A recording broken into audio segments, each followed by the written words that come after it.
नमस्कार, मैं हूं आपके साथ अली मतर। अपना बिहार की शुरुआत बड़ी खबर से करेंगे। पटना से इस वक्त एक बड़ी खबर आयकर विभाग के सूत्रों के हवाले से ये बड़ी खबर आपको बता रहे हैं। अधिकारियों के काले धन को इन्वेस्ट करता था गब्बू सिंह।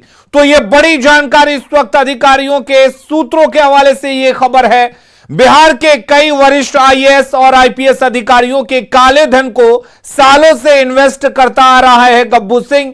काले धन को अपने बिजनेस के जरिए इन्वेस्ट कर अधिकारियों को मुनाफा देता आ रहा है गब्बू सिंह। कुछ अधिकारी अब रिटायर्ड हो चुके हैं तो कुछ अभी भी सेवा में हैं। मिली जानकारी को लेकर आयकर विभाग जांच कर रही है। जल्द ऐसे आईएएस और आईपीएस अधिकारियों को आयकर विभाग नोटिस भेज सकता है। तो बड़ी खबर इस वक्त की सूत्रों के हवाले से यह बड़ी खबर, गब्बू सिंह जिसके ठिकानों पर आईटी का रेड पड़ा और लगातार आईटी छापेमारी कर रही है, उसमें एक बड़ा खुलासा हुआ है कि गब्बू सिंह कई आईएएस आईपीएस अधिकारियों के पैसे को इन्वेस्ट करता था। काले धन को निवेश करने की जिम्मेदारी लेता था गब्बू सिंह। हालांकि इनमें से कई आईएएस अधिकारी रिटायर्ड हो चुके हैं जबकि कई अभी भी सेवा में हैं। तो यह बड़ा खुलासा अधिकारियों की तरफ से हुआ है। हमारे साथ अमित जुड़े हुए हैं। अमित, क्या कुछ जानकारी है? देखिए अली, जो जानकारी मिली है आयकर विभाग के जो आधिकारिक सूत्र हैं, जो हमारे विश्वसनीय सूत्र हैं, उनसे जो जानकारी मिली है, गब्बू सिंह जो बिल्डर है, जो अब तक करोड़ों का टैक्स चोरी का आरोपी है और जिस तरह से आयकर विभाग ने कल से लेकर के अब तक छापेमारी कर रखी है, दस्तावेज खंगाल रहे हैं। इसी क्रम में एक सबसे बड़ा जो खुलासा हुआ है, जो जानकारी मिली है आधिकारिक सूत्रों के अनुसार, उसके मुताबिक बिहार के कई आईएएस आईपीएस वरिष्ठ आईएएस आईपीएस अधिकारी हैं जिनके काले धन को इन्वेस्ट करने का काम जो है वो गब्बू सिंह करता है और उन्हें मोटा मुनाफा भी देता है। ये भी कहा गया है कि एक वरिष्ठ आईपीएस अधिकारी हैं, उनकी पत्नी जो है वो भी अपने जो धन है, राशि है, उसे इन्वेस्ट कर रखा है। बोर्ड ऑफ मेंबर में बनने की तरफ कदम भी उन्होंने बढ़ाया था, हालांकि वो वहां तक नहीं पहुंच पाई, लेकिन जो काले धन थे उसे लगातार सफेद किया जा रहा था। कई पूर्व आईएएस अधिकारी आईपीएस अधिकारी हैं जिन्होंने भी अपना पैसा इन्वेस्ट कर रखा है। काले धन जिसे भ्रष्टाचार के रूप में देखा जाना चाहिए, वो पैसे जो हैं वो गब्बू सिंह अपने कंपनी में इन्वेस्ट करके उन्हें मोटा मुनाफा लगातार पहुंचा रहा है। और अब चूंकि ये इस बात के जो साक्ष्य है वो मिले हैं आयकर विभाग को, तो ऐसे में कहा जा रहा है कि आयकर विभाग जल्द ही ऐसे अधिकारियों को की जो फहरिस्त है वो तैयार करके और उन्हें नोटिस भी भेज सकता है। हालांकि उनके तरफ से क्या पक्ष होगा, क्या उनकी दलील होगी, ये भी देखना बेहद महत्वपूर्ण होगा। लेकिन सबसे बड़ी बात है कि जिस सरकार में ये कहा जाता है कि यहाँ पे सुशासन का राज है, भ्रष्टाचार पे जीरो टॉलरेंस है, तो अधिकारी जो है, सरकार मुख्यमंत्री जो है वो डाल चलते हैं, तो अधिकारी पात चल रहे हैं। वो अपने काले कमाई। तो क्या ये माना जाए कि आईटी के जो अधिकारी हैं जो इस छापेमारी में लगातार जुटे हुए हैं, उनके पास उन आईएएस आईपीएस अधिकारियों की लिस्ट भी होगी जिन्हें नोटिस भेजा जा सकता है, उनसे सफाई मांगी जा सकती है? जी कि बिल्कुल अलीम, मैंने पहले ही कहा कि ऐसे अधिकारियों की फहरिस्त जो है, लिस्ट उनके पास है, उन्होंने तैयार कर ली है। तो लगभग जो जानकारी मिली है कि 8 ऐसे अधिकारी हैं जिसमें से 4 आईपीएस भी हैं और 4 आईएएस अधिकारी हैं, जिसमें से 3 जो है वो वर्तमान में भी सेवारत हैं और 5 जो है वो सेवानिवृत्त हो चुके हैं। तो जाहिर सी बात है, समझ सकते हैं कि जब उनसे पूछताछ होगी तो शायद उनके पहली जो जवाब होगी, जो आयकर विभाग के अधिकारियों का भी मानना है कि वो ये कह सकते हैं कि ये हमारे रिटायरमेंट के पैसे हैं। लेकिन बाकी जो उन्होंने अपने एसेट खड़े कर रखे हैं उसके बारे में उनका क्या कहना होगा, वो कहाँ से वो खड़ा किए हैं, तो पूरे तौर पर लेखा जोखा उन्हें लेकर के उपस्थित होना होगा। जब आयकर विभाग के अधिकारी उन्हें नोटिस भेजेंगे, उनकी पत्नी को उन्हें बुलाएंगे, तो दोनों को क्रॉस एग्जामिनेशन भी किया जा सकता है। तमाम तरह की जो पूछताछ के जो तरीके हैं वो आयकर विभाग अपना सकता है। ये भी कहा जा रहा है कि चूंकि ईडी भी इस मामले में इन्वॉल्व हो सकती है, चूंकि बड़े इन्वेस्ट के मामले हैं और काले धन को सफेद करने का मामला है, तो ऐसे में ईडी भी अपना हाथ पैर इस मामले में मार सकती है, अपने तरीके से अनुसंधान कर सकती है। तो ये चीजें भविष्य की है। लेकिन सबसे बड़ी बात है कि जिस तरह से आयकर विभाग के अनुसंधान में ये सबसे बड़ा मामला सामने आया है कि बिहार के कई आईएएस आईपीएस अधिकारी जो हैं वो अपने काली कमाई को सफेद कर रहे थे गब्बू सिंह के जरिए, और जिस तरह से गब्बू सिंह अपने बिजनेस में इन्वेस्ट करके मोटा मुनाफा पहुंचा रहा था, चाहे वो रिटायर्ड अधिकारी हो या वर्तमान में जो सेवा में अधिकारी है, सभी इसके सहयोगी बने हुए थे। तो जाहिर सी बात है कि यही वजह रही कि बिहार में ईडी और स्पेशल विजिलेंस हो या विजिलेंस हो, उनके तरफ से अब तक कार्रवाई नहीं की गई। कार्रवाई जो हुई है वो आयकर विभाग की तरफ से हुई है। तो जाहिर सी बात है कि पूरी लेखा जोखा जो है वो आयकर विभाग पहले से हासिल कर लिया था और उसी के आधार पर ये छापेमारी की गई। और अब ये मामला जब सामने आया तो इस पर भी आगे अनुसंधान होगा और जो भी तथ्य सामने आएंगे, आयकर विभाग के सोर्सेज का कहना है कि उसके आधार पे आगे कानूनी कार्रवाई जो है वो की जाएगी, पूछताछ जरूर की जाएगी। अमित, जाहिर सी बात है कि अब जांच का दायरा बढ़ेगा क्योंकि इसमें कई वरिष्ठ अधिकारियों के शामिल होने की बात आ रही है। क्या यह जानकारी मिल पाई है अमित कि किस तरह का इन्वेस्टमेंट गब्बू सिंह के जरिए ये तमाम बड़े अधिकारी करते थे, अपने काले कमाई को किस तरह से इन्वेस्ट करते थे? देखिए, बहुत कुछ खुल करके जो सोर्सेज है उन्होंने नहीं बताया। चूंकि कार्रवाई अभी चल रही है तो जाहिर सी बात है कि आंशिक रूप से जो जानकारी वो देना चाहते थे या यूं कहे तो न्यूज़ 18 पे भरोसा था उन्हें कि ये खबर दबेगी नहीं बल्कि प्रमुखता से दिखाई जाएगी। तो इसी वजह से ये खबर हम लोगों तक पहुंची है और ये खबर हम लोग दर्शकों तक भी पहुंचा रहे हैं। आधिकारिक गलियारे में भी ये खबर जारी होगी। जाहिर सी बात है कि वो अधिकारी भी देख रहे होंगे जो अपनी काली कमाई को इन्वेस्ट कर रहे थे, कैसे कर रहे थे। तो उस संदर्भ में जो आंशिक रूप से जानकारी मिली है कि जो लैंड खरीदने का मामला हो या फिर उसके साथ साथ जो अपार्टमेंट थे, मॉल तैयार किए जाते थे, तो ऐसे कई बिजनेस है गब्बू सिंह के जिसमें उनका इन्वेस्टमेंट हो रहा था और उसके जरिए मुनाफा उन्हें पहुंच रहा था।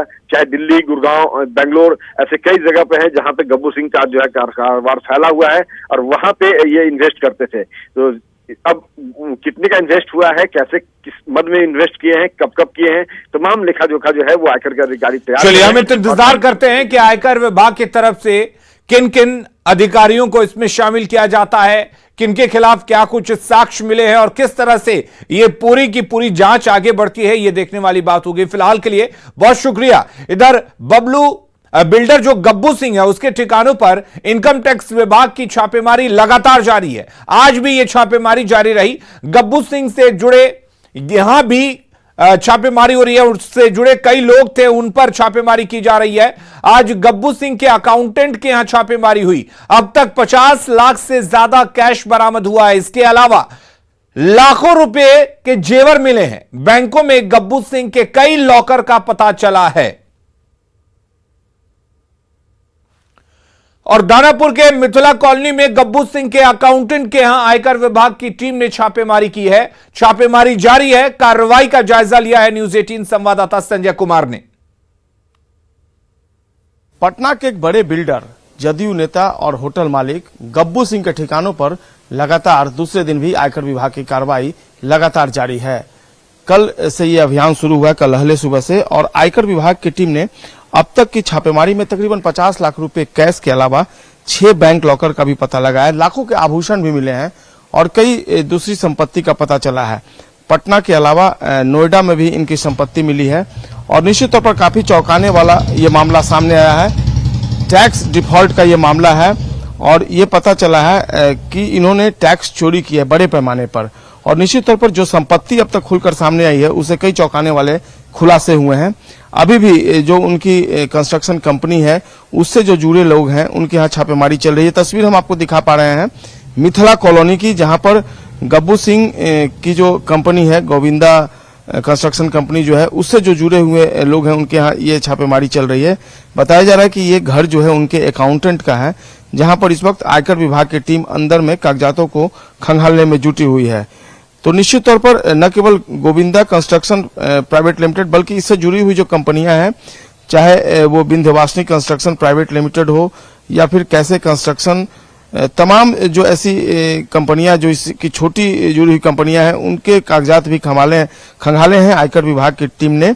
और इस कंपनी का टर्नओवर वैसे करीब 150 करोड़ सालाना है, लेकिन फर्जी तरीके से इससे कहीं अधिक की लेन देन की गई है, इस बात का पता आयकर विभाग के अधिकारियों ने लगाया है। हालांकि ऑन द कैमरा अभी आयकर विभाग के जो अधिकारी हैं या टीम कुछ बोलने को तैयार नहीं है, लेकिन निश्चित तौर पर गोविंदा कंस्ट्रक्शन के अलावा ये कंपनी जो है रियल एस्टेट में बड़े स्तर पर सरकार काम भी करती है, जो दूसरी सरकारी काम है उनका भी काम करती है। तो एक बड़ा खुलासा है गब्बू सिंह से जुड़ा हुआ। देखना होगा आधिकारिक तौर पर जानकारी कब मिल पाती है, लेकिन अभी जो ये छापेमारी चल रही है उसकी तस्वीर दिखा रहे हैं। सीआरपीएफ को जवानों को लगाया गया है असिस्ट करने के लिए सुरक्षा के लिहाज से। और जब छापेमारी खत्म होगी और सारे कागजातों को, अब 6 बैंक लॉकर जो वो सीज कर दिए गए हैं, उनको जब खोला जाएगा तो जाहिर सी बात है उसमें भी कई चीजें मिलेंगी। देखना होगा कहाँ तक जो ये काली कमाई है और इसका जो खुलासा होता है कहाँ तक पहुंचता है। लेकिन फिलहाल चूंकि ये काफी रसूख वाले माने जाते हैं गब्बू सिंह, इनका संबंध जदयू के बड़े नेताओं के अलावा कई आईएएस और आईपीएस अधिकारियों से भी है। सूत्र इस बात की जानकारी दे रहे हैं। तो जो मौजूदा तस्वीर सामने आई है उससे बिहार की जो राजनीतिक फिजा है वो भी गर्मा गई है और देखना होगा ये मामला कहां तक पहुंचता है। कैमरा पर्सन अजय दुबे के साथ संजय कुमार, न्यूज़ 18 पटना। और इस वक्त की एक और बड़ी खबर पटना से है, जहां सीएम नीतीश कुमार की सुरक्षा में बड़ी चूक सामने आई है। सूत्रों के हवाले से खबर है कि सीएम को हल्की चोट भी आई है, लेकिन जिला प्रशासन इसकी पुष्टि नहीं कर रहा है। दरअसल मुख्यमंत्री महापर्व छठ की तैयारियों का जायजा ले रहे थे, तभी उनका स्टीमर जेपी सेतु के पुल से टकरा गया। सीएम को दूसरे स्टीमर से आगे का सफर तय करना पड़ा।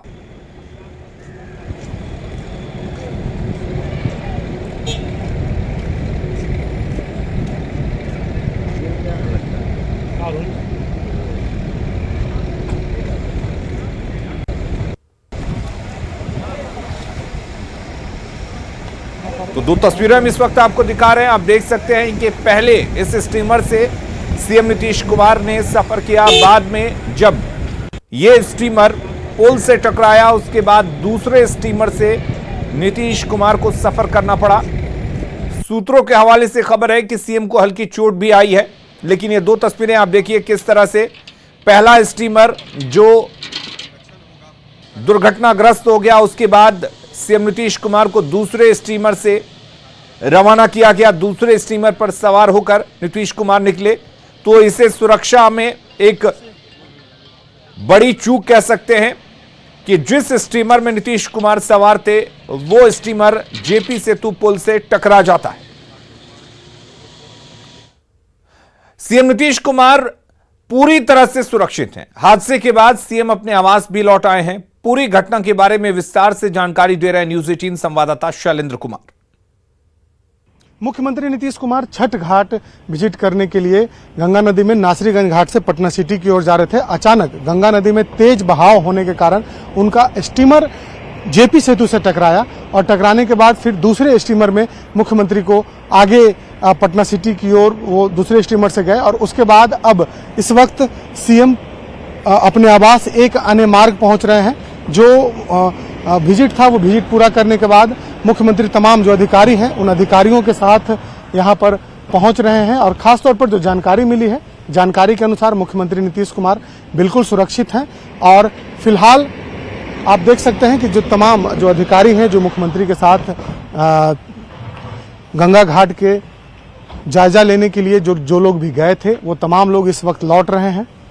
एक बड़ी घटना कहीं न कहीं कहा जा सकता है और एक बड़ी सुरक्षा में चूक भी मुख्यमंत्री नीतीश कुमार के है, क्योंकि जिस तरीके से सरकार के द्वारा और जिला प्रशासन के द्वारा तैयारी की जाती है उसके बाद यह घटना घटे कि मुख्यमंत्री का स्टीमर टकरा जाए तो कहीं न कहीं कहा जा सकता है कि अपने आप में एक बड़ी बात है। और मुख्यमंत्री नीतीश कुमार इस वक्त देखिए एक अन्य मार्ग अपने आवास इस वक्त पहुंच रहे हैं और जो जिला प्रशासन की ओर से भी जो हमें जानकारी दी गई है मुख्यमंत्री बिल्कुल सुरक्षित हैं। लेकिन कहा जा सकता है कि एक बड़ी चूक है कहीं न कहीं सरकारी तंत्र से मुख्यमंत्री नीतीश कुमार का स्टीमर जो है वो पुल के पाए से टकराता है। हालांकि मुख्यमंत्री बिल्कुल सुरक्षित हैं। कैमरा पर्सन सुबोध के साथ शैलेंद्र, न्यूज़ 18 पटना।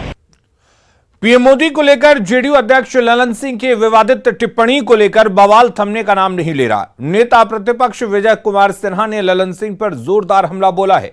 विजय कुमार सिन्हा ने कहा कि पीएम पर टिप्पणी करने का मतलब आसमान पर थूकने के जैसा है। जो व्यक्ति के करनी कथनी ही समरूप नहीं हो, वो व्यक्ति जो देश के प्रधानमंत्री और विश्व के अंदर भारत की प्रतिष्ठा बढ़ाता है और जिसका एक मिशन सोच है कि सबका साथ सबका विकास, मां भारती के सभी संतानों के हित में जो काम करने का संकल्प लेता है, उस व्यक्ति पर सूर्य को थूकने के समान है। और वैसे व्यक्ति अपने गिरेबान में झांक कर देख लें।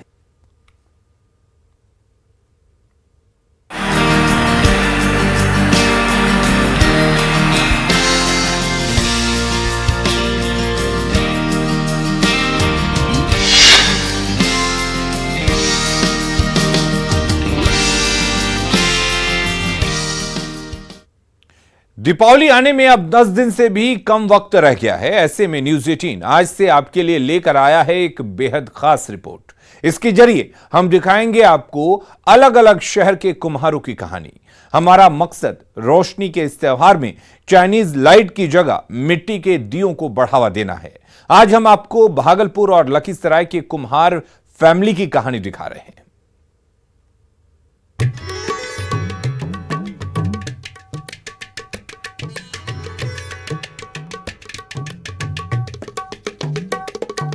दियों वाली दिवाली, दीपोत्सव की तैयारी,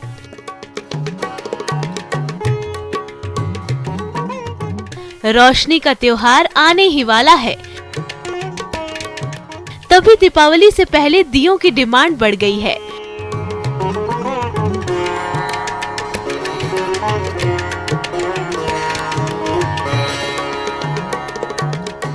प्रधानमंत्री नरेंद्र मोदी ने लोकल फॉर वोकल की जो अपील लोगों से की है, देसी उत्पाद को बढ़ावा देने की जो पहल की गई है, उसका असर उन सैकड़ों हजारों जिंदगियों पर भी पड़ा है जिनके घर कल तक अंधेरा हुआ करता था।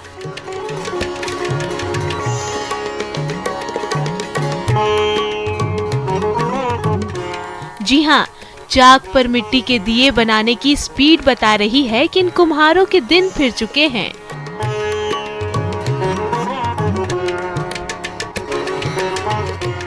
गुरुदेव पंडित के परिवार को कुछ साल पहले तक चाइनीज बल्ब की खरीदारी से मायूसी हाथ लगती थी, लेकिन अब लोकल फॉर वोकल का असर ऐसा कि इन परिवारों के चेहरे खिल उठे हैं। लेने वाला कोई नहीं होता था, अब तो ऐसा कर दिया मोदी जी के हम लोग के घर में मतलब जय जयकार हो गया। अब क्या बहुत खुश है। जब से कुम्हार लोग ठीक है और बचत भी हो रहा है, जब से चाइना का आइटम बंद हुआ है, खुश है, बहुत खुश है मोदी जी से।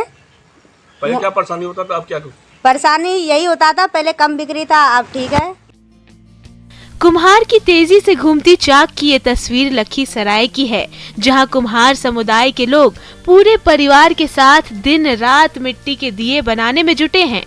चाइनीज बल्ब के बहिष्कार की अपील का असर इन जैसे कई परिवारों पर सीधा पड़ा है, जिनकी रोजी रोटी अब बेहतर ढंग से चल रही है।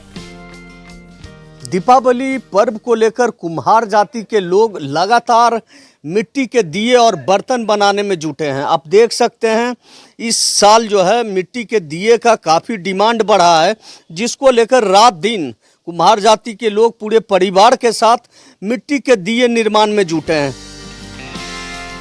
रामानंद पंडित का परिवार हालांकि मिट्टी की कमी से दो चार हो रहा है, लेकिन मिट्टी के दियों की बढ़ती डिमांड ने अभाव में भी मुस्कुराहट ला दी है। चाइनीज बल्ब की जगह लोग मिट्टी के दिए खरीदने का ऑर्डर दे रहे हैं, तो रोजगार का पहिया भी अब दौड़ चला है। अच्छा, इस बार कैसा डिमांड रहेगा? इस बार डिमांड ठीक रहेगा। अभी से ही ऑर्डर आ रहा है आप लोग को? हाँ, तो आप लोग रात दिन बनाने में जुटे हैं? हाँ। चाइनीज कला जगह से बंद हुआ, जगह से इसको डिमांड बढ़ गया। बर्तन में कुछ कमी आ गया है, लेकिन दीपावली को दीपक को, कपटी को, कलश को ज्यादा मांग हो गया। जैसे से मोदी सरकार क्या रेट है? रेट सर तो बहुत अच्छा भी दे रहे हैं। कुम्हार की कहानी आप तक हमने पहुंचाई, हमने तस्वीरें दिखाई, कैसे बाजार में मिट्टी के दियों की रौनक बढ़ रही है, कैसे मिट्टी के बर्तन बनाने वाले चाक तेजी से डिमांड पूरी करने के लिए घूम रहे हैं। न्यूज़ 18 की अपील यही है कि आप भी गुरुदेव पंडित और रामानंद पंडित जैसे लोगों से ही मिट्टी के दिए खरीदें और रोशनी के त्योहार को देसी अंदाज में सेलिब्रेट करें। न्यूज़ 18 के लिए भागलपुर से आशीष रंजन और लखीसराय से राकेश कुमार की रिपोर्ट।